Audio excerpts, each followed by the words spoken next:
चलिए देखिए, हम अब कंडीशन डिस्कस करेंगे यहाँ पे जीरो वर्क डन की।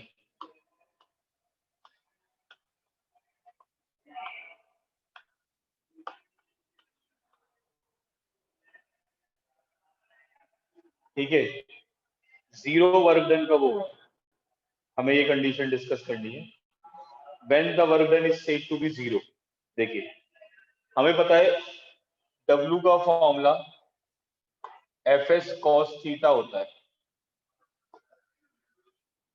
ठीक है, W का फॉर्मूला क्या होता है, Fs cos थीटा होता है। अब अगर हमें W को जीरो करना है, वर्क को जीरो करना है, तो या तो F0, अब F0 का क्या मतलब है, F0 का मतलब हम फोर्सिंग लगा रहे हैं। जैसे मान लीजिए ये मेरे पास चौक है, ठीक है, मैंने इस चौक को ड्रॉप कर दिया, तो क्या मैंने कोई फोर्स लगाई, मैंने तो बस छोड़ दिया। तो क्या मैंने कोई फोर्स लगाई, बताइए, क्या मैंने फोर्स एक्सर्ट करी है, यस और नो?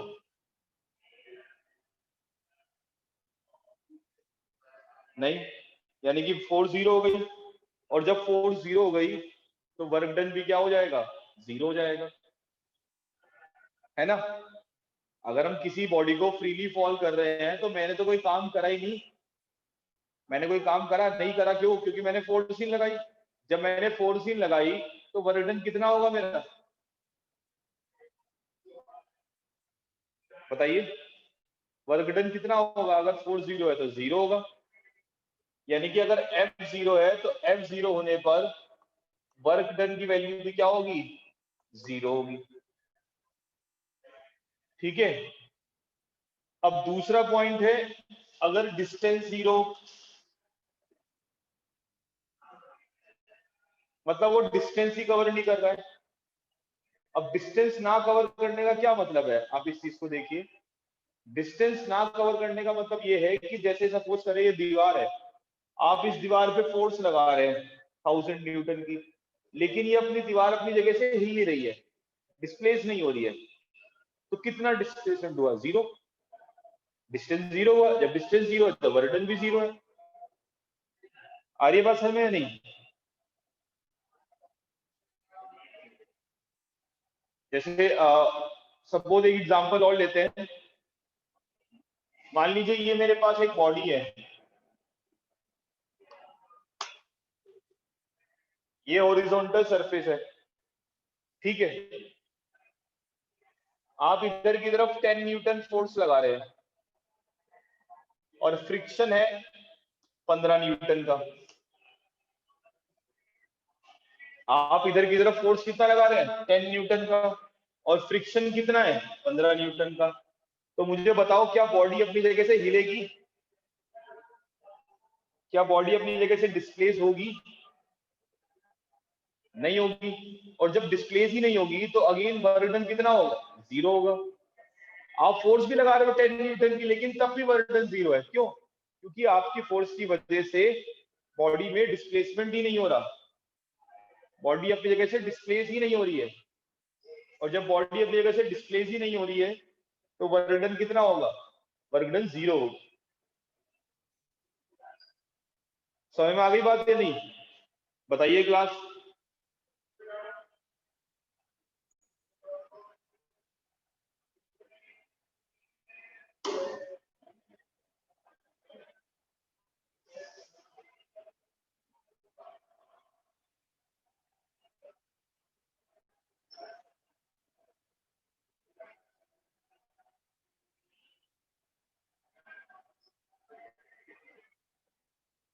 ठीक है,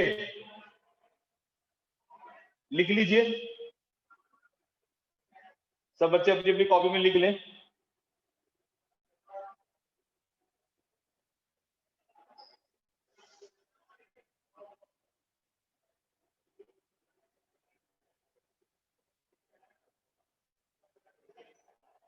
work done is said to be zero, work done is said to be zero if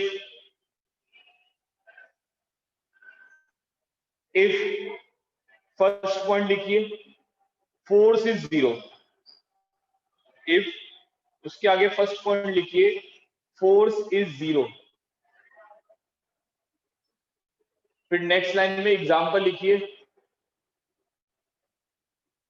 for a freely falling body, for a freely falling body no work is done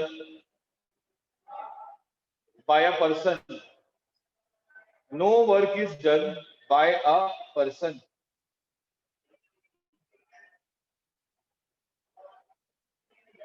ठीक है, second point लिखिए,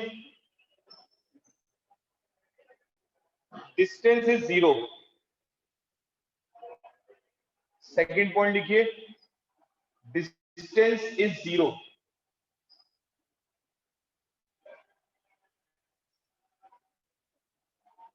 इसके बारे में example लिखिए, if the external force, if the external force is less than the frictional force, if the external force is less than the frictional force, then the body does not displace,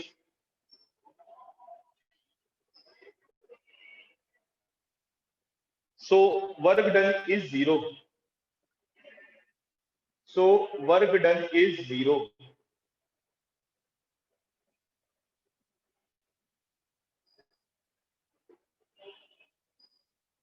ठीक है, done.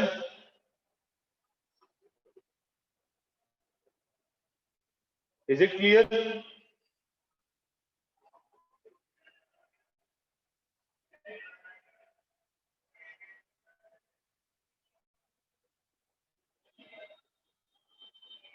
अब तीसरी condition देखते हैं, third condition क्या होगी, 0 work done की।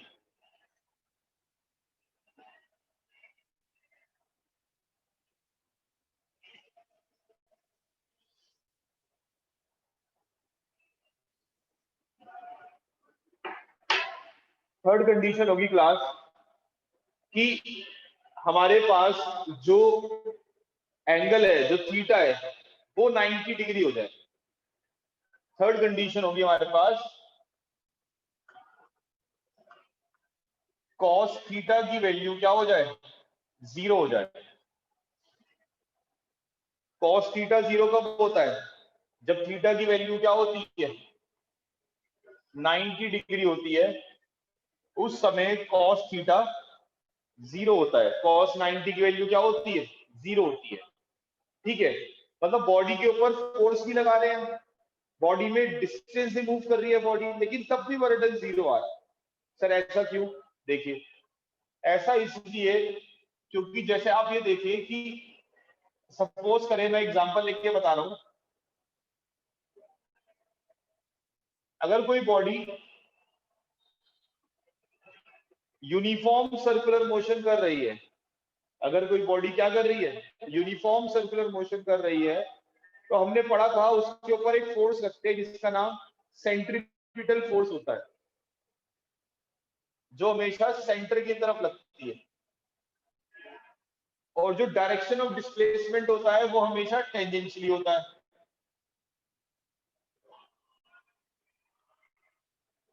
है ना। जब बॉडी यूनिफॉर्म सर्कुलर मोशन करती है तो उस समय सेंट्रीपिटल फोर्स लग रही होती है और उसकी डायरेक्शन हमेशा टूवर्ड द सेंटर होती है, और डायरेक्शन ऑफ डिस्प्लेसमेंट जो होता है वो क्या होता है, हमेशा टेंजेंशियली होता है। और आपने पढ़ा होगा 10th क्लास में, रेडियस हमेशा टेंजेंट के परपेंडिकुलर होता है।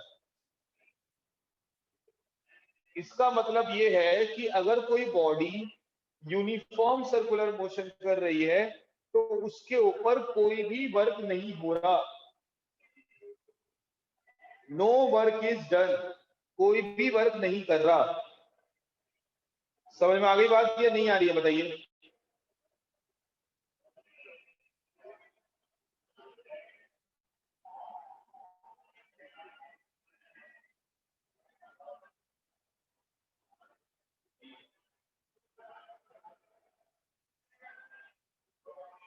मैंने ये कहा बच्चे सुन लीजिए, जीरो वर्क डन का एग्जांपल जो दिया मैंने, उससे मैंने ये बताया कि अगर कोई बॉडी यूनिफॉर्म सर्कुलर मोशन कर रही है, अगर किसी बॉडी में यूनिफॉर्म सर्कुलर मोशन हो रहा है, तो उस समय सेंट्रीपिटल फोर्स लग रही होती है, यस और नो? सेंट्रीपिटल फोर्स लग रही होती है या नहीं लग रही होती है?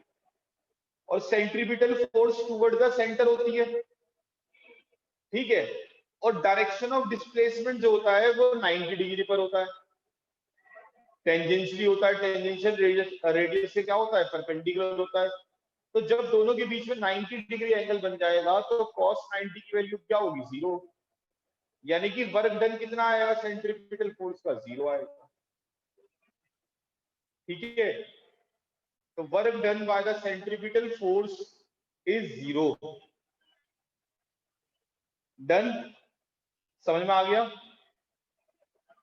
कोई दिक्कत तो नहीं है?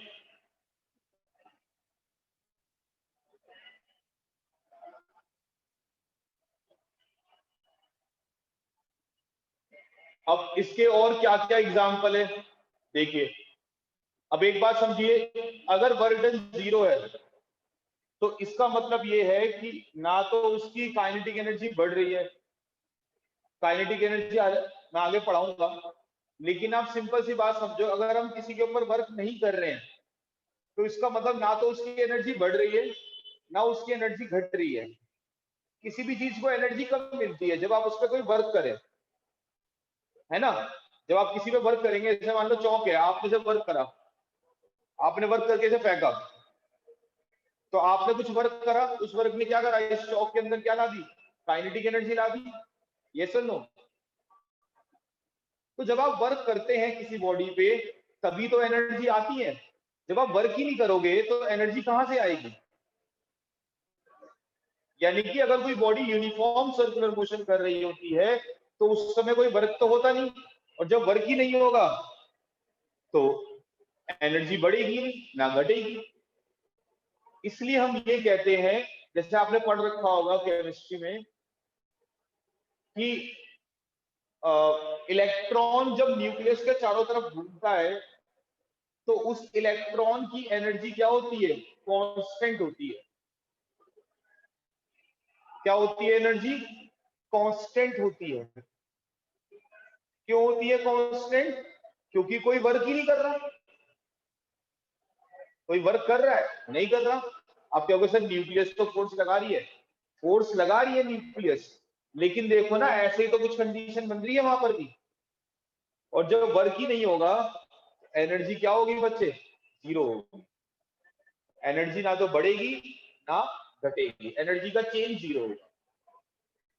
इसलिए हम पढ़ते हैं इलेक्ट्रॉन जब न्यूक्लियस के चारों तरफ घूमता है तो उस इलेक्ट्रॉन की एनर्जी क्या रहती है, कांस्टेंट रहती है, बराबर रहती है। आगे समझ में? कोई दिक्कत तो नहीं है किसी को?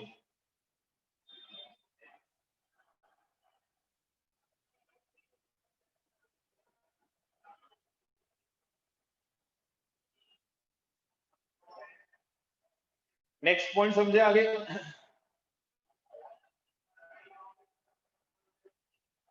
और एग्जांपल देखते हैं। जैसे सैटेलाइट होती है। सैटेलाइट क्या होती है? सैटेलाइट वो बॉडी होती है जो प्लैनेट के चारों तरफ चक्कर लगाती है, उसको सैटेलाइट कहा जाता है। तो जब सैटेलाइट प्लैनेट के अराउंड रिवॉल्व करती है तो अगेन वर्क डन 0 होता है। क्यों वर्क डन 0 होता है? अगेन जब सैटेलाइट प्लैनेट के अराउंड रिवॉल्व करेगी तो उसके ऊपर भी सेंट्रीपिटल फोर्स लग रही होगी, बिल्कुल ऐसी कंडीशन हो रही होगी, यानी कि वहां पे भी वर्क डन 0 होता है। और जब वर्क डन 0 होता है तो अगेन एनर्जी क्या रहती है, कांस्टेंट रहती है। मतलब ना तो उसे एनर्जी की जरूरत होती है घूमने के लिए, ना वो हमें एनर्जी देती है। समझ रहे हो बात को? मतलब ऐसा नहीं होता कि हम 3-4 दिन बाद या 1 साल बाद 2 साल बाद ऊपर जाते हैं, सैटेलाइट में पेट्रोल भर देते हैं, फिर वो घूमती रहती है। क्या ऐसा होता है? बताइए, क्या ऐसा होता है कि कोई सैटेलाइट अगर मूव कर रही है, जैसे मून मूव कर रहा है, तो क्या हर 2-3 साल बाद मून में पेट्रोल डालना पड़ता है जाकर? नहीं डालना पड़ता ना। और कोई अगर हम आर्टिफिशियल सैटेलाइट भी लॉन्च कर रहे हैं तो क्या ये थोड़ी ना होगा कि 3 महीने बाद, 4 महीने बाद, या 6 महीने बाद, या 12 महीने बाद पेट्रोल डालोगे तब चलेगी वो। नहीं, ऐसा नहीं होता। क्यों नहीं होता? क्योंकि उसे एनर्जी की जरूरत ही नहीं है, वहां कोई एनर्जी रिक्वायरमेंट ही नहीं है। जितनी आपने स्टार्टिंग में एक बार एनर्जी दे दी, वो उसी एनर्जी से घूमती रहती है, क्योंकि एयर रेजिस्टेंस तो होता नहीं बाहर कि आप सोचो सर एयर रेजिस्टेंस हो जाएगा, है ना। तो क्वेश्चन समझ में आ गए आपको कौन कौन से बताया मैंने कि why the energy of electron remain constant. Second, why the satellite does not consumes any fuel while orbiting around the planet. जब कोई सैटेलाइट प्लैनेट के चारों तरफ चक्कर लगाती है तो उसको कोई भी फ्यूल कंजम्पशन नहीं होता, क्योंकि वर्डन 0 होता है, इसलिए एनर्जी कांस्टेंट रहती है। एनर्जी कांस्टेंट रहेगी तो फ्यूल कंज्यूम करने की जरूरत भी नहीं पड़ेगी, है ना। देख लीजिए ध्यान से, कोई डाउट है तो पूछ लीजिए।